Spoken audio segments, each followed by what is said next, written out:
Governor ప్రసంగంపై BRS ఆరోపణల్ని తిప్పికొట్టారు సీఎం రేవంత్ రెడ్డి.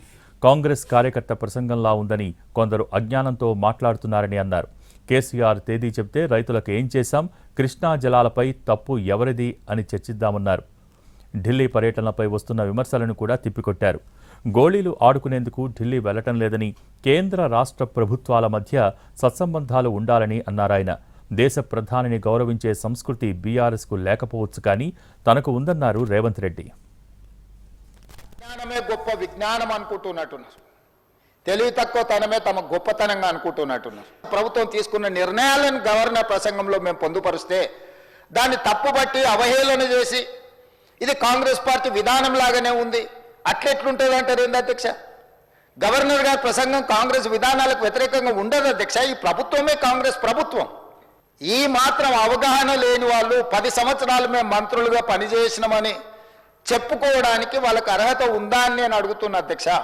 మొట్టమొదట మా ప్రభుత్వం ఏర్పడ్డ తర్వాత రైతులకు రుణమాఫీ చెయ్యాలి, రుణ విముక్తులను చేయాలి, ఆత్మగౌరవంతో నా రైతాంగం బ్రతకాలి అన్న ఆలోచనతోటి 2 లక్షల రూపాయల వరకు రుణమాఫీ చేస్తామని ఏ ఎన్నికల మేనిఫెస్టోలో మాట ఇచ్చినామో మాట ప్రకారం దాదాపుగా 20,617 కోట్ల రూపాయలు రైతు రుణమాఫీ చేసిన చరిత్ర మా ప్రభుత్వానిది.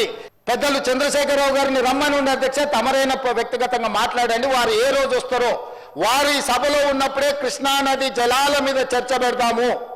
ఈ చర్చలో ఒకవేళ మా తప్పేదైనా ఉందని నిరూపిస్తే సభా సాక్షిగా చంద్రశేఖరరావు గారికి బీఆర్ఎస్ నాయకులకు నేను క్షమాపణ చెప్తా అధ్యక్ష.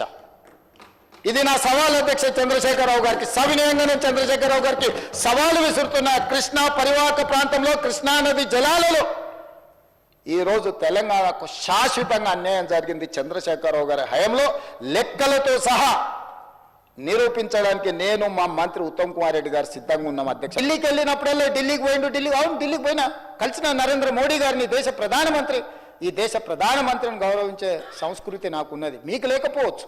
బడేబాయ్ అన్నాడు. ఎస్, ఇందులో రాజకీయం ఏముంది అధ్యక్ష? రాజకీయాలు వచ్చినప్పుడు ఆయన భారతీయ జనతా పార్టీ నాయకుడు, నేను కాంగ్రెస్ పార్టీ నాయకుడిని. నా పార్టీ ప్లాట్ఫామ్ మీదకి వచ్చినప్పుడు నా పార్టీ విధానం మాట్లాడతా. ప్రభుత్వం వచ్చినప్పుడు కేంద్ర ప్రభుత్వం తీసుకో